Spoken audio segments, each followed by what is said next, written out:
Our next speaker joins us from Canada.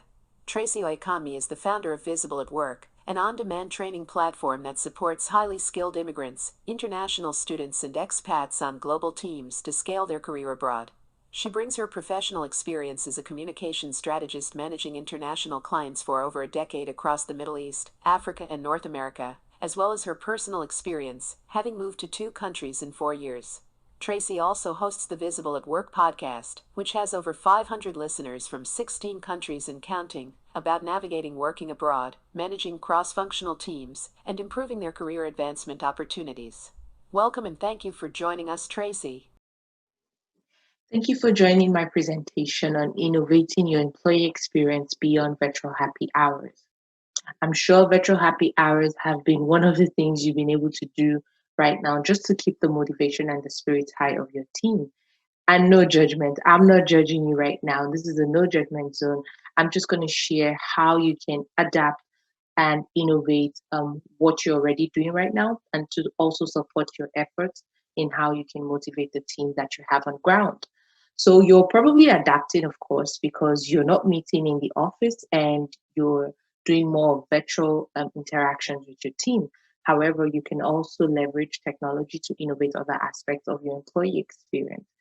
At the end of this presentation today, I hope that you'll be able to take away how to navigate the right path to return to the office, if it's a virtual office or it's a physical office space, however safely that works for you and your team. How you can also identify your employee voice. Every employee has a voice, and the way they use it is very critical right now. And as a HR leader, you would also need to know how you can harness that. And also, lastly, I would share with you a creative ways you can match cultural identities of your employees and to their cultural experiences right now. So, if you have a global team and you manage people from all over the world, this will be very useful to you as well. So let's dive in very quickly. Before we go into the presentation today, I would like you to send in your questions in the chat and I'll be able to answer them as the presentation goes on or towards the end of the presentation, whatever questions you have. So let's just dive into it.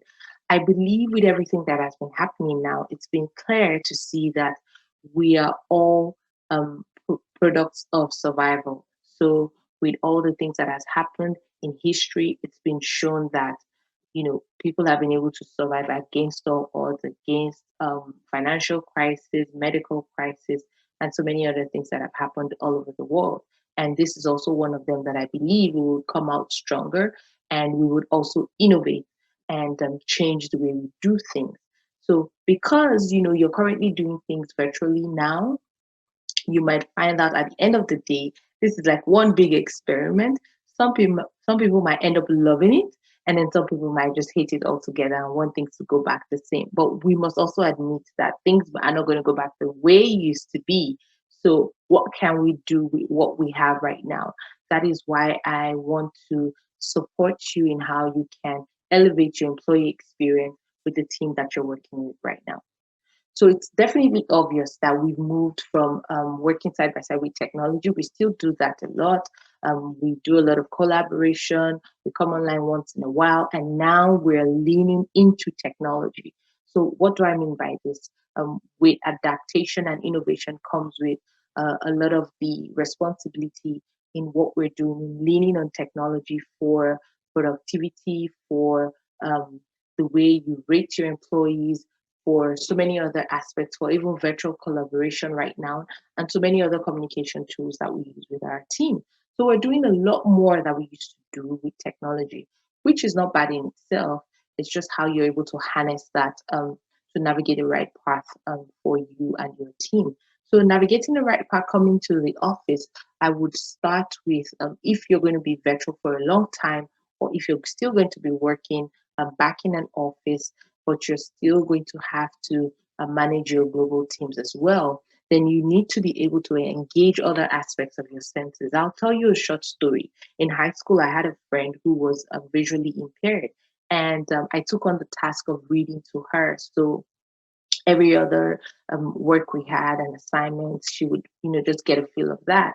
And someday we got talking about how she lost her sight, and she told me that she wasn't born that way, but she lost her sight. But she shared something very incredible. She said when she lost her sight, every other aspect of her senses became a lot stronger. Her sense of smell, her sense of touch, a sense of listening and all of that.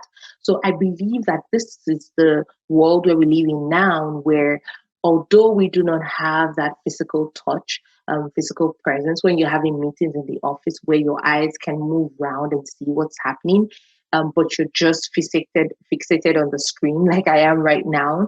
But we can engage other aspects of our senses.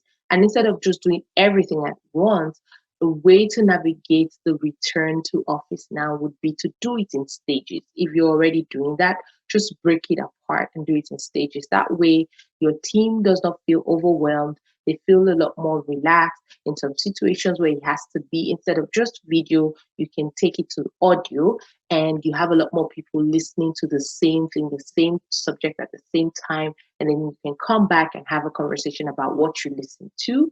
And then something that could also be more of an email from the CEO or manager. Video also has a way of conveying more meaning, where you can see the emotion and the nonverbal expressions of the person relaying the message, rather than just reading an email, or the email just goes into the um, the spam folder, or you take your time to read it later.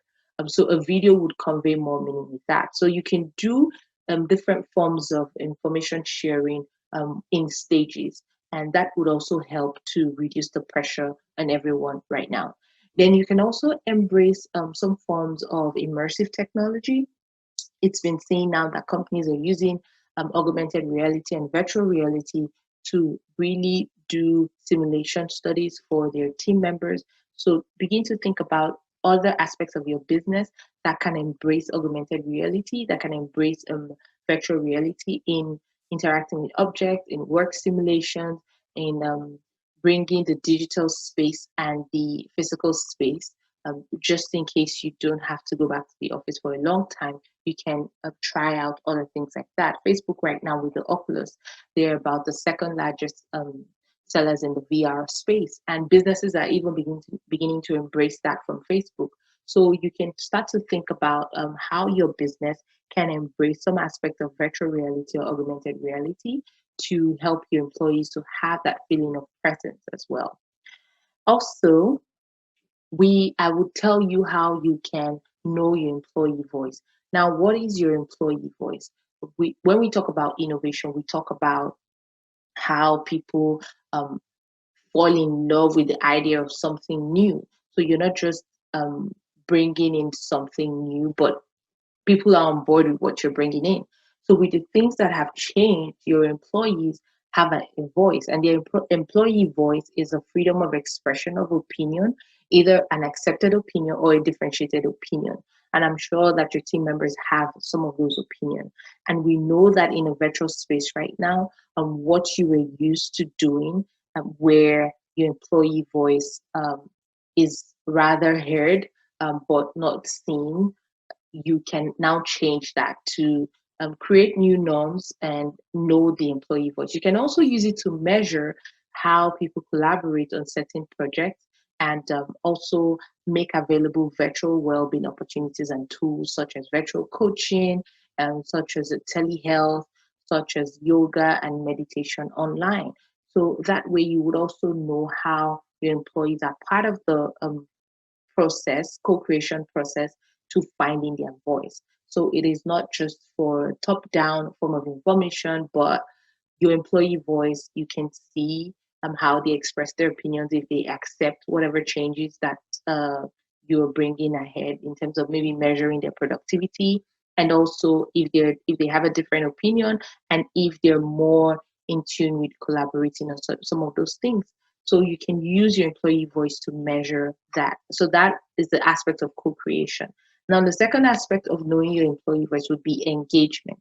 And I would tell you to look at the human to human approach. What do I mean by this? When we have more influence of technology, when it comes to adaptation and innovation, there's still that need. Every human being still yearns for that human to human approach. an aspect that you can do that if you have a multi-generational workforce, try to imbibe the use of reverse mentorship right now, to bring that collective digital culture, because now we're using more digital tools, we're doing more things online. So try to find out your younger teammates, what would they like to learn from someone who is in upper level management or the top team, and what if they were to have lunch with that person now, what questions would they ask, what would they need help with that person. And also we can also learn a thing or two from each other. So even someone in top level management that is um, having some difficulty in some way, or even wants to see like what do these guys really do, you can foster that environment where there's a human to human approach. So while they're just doing things besides work, you can pair your employees with different members in different teams on how they can learn from each other. So look at that from a human to human approach. Thirdly, I would allow you to think about exploring having a singular experience. What do I mean by a singular experience? Having a shared learning opportunity. Employees feel more connected to the work that they do when they see or hear the beneficiaries of their work. So if you have a global team and there is a chain of command between where the product starts or the service starts and then the end user of that product. So bring in your team members to see beyond the numbers. Of course, the numbers are good, but beyond the numbers, beyond the starts, beyond the sales, put a name to who is benefiting from your service, who is benefiting from your product. Put the name of the business, if it's a business, if it's a user, a consumer. Sarah was able to save her business because of our service and because you're working night and day. This is Sarah. This is a picture of Sarah, or this is Sarah's business. This is her warehouse, and this is what she's been able to do. She's still been able to collect sales because of the API that we have with our business, and we're collecting sales on her behalf. So that way, we're saving Sarah's business.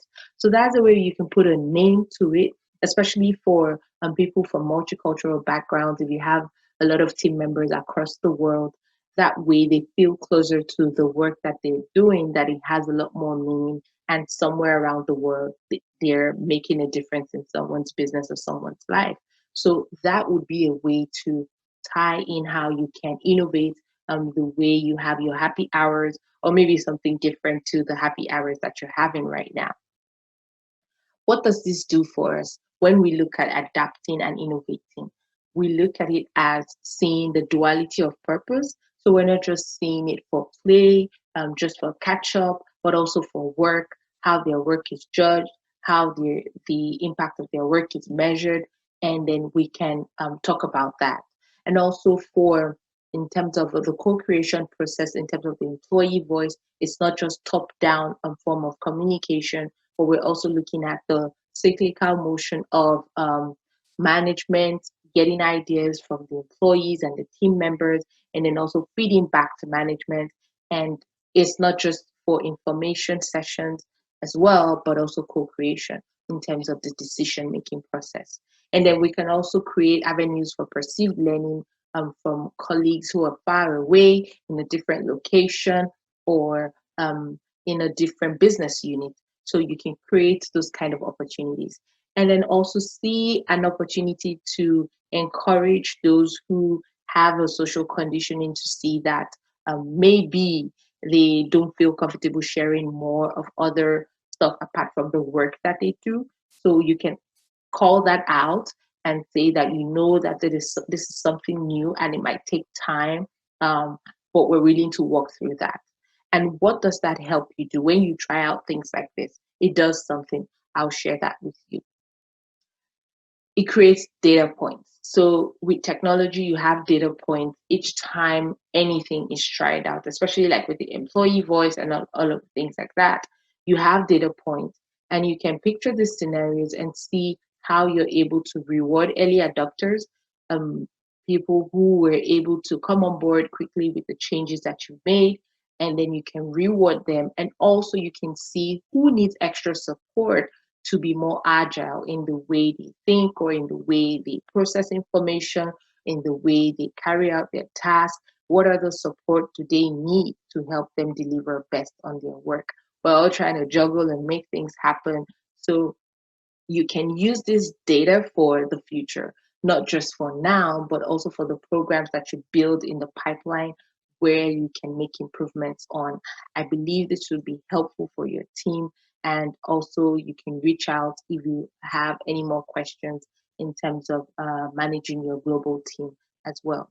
So, this also creates an effect of winning, effect on you as a person, as a leader, effect on your own community, and then effects on the society, of course, because your teammates can see the direct impact of their work on the beneficiaries of their work. So do not forget to create that shared experience.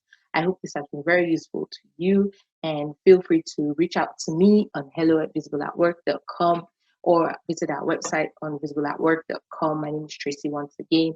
I'll be in the chat taking your questions and answering them. Thank you very much.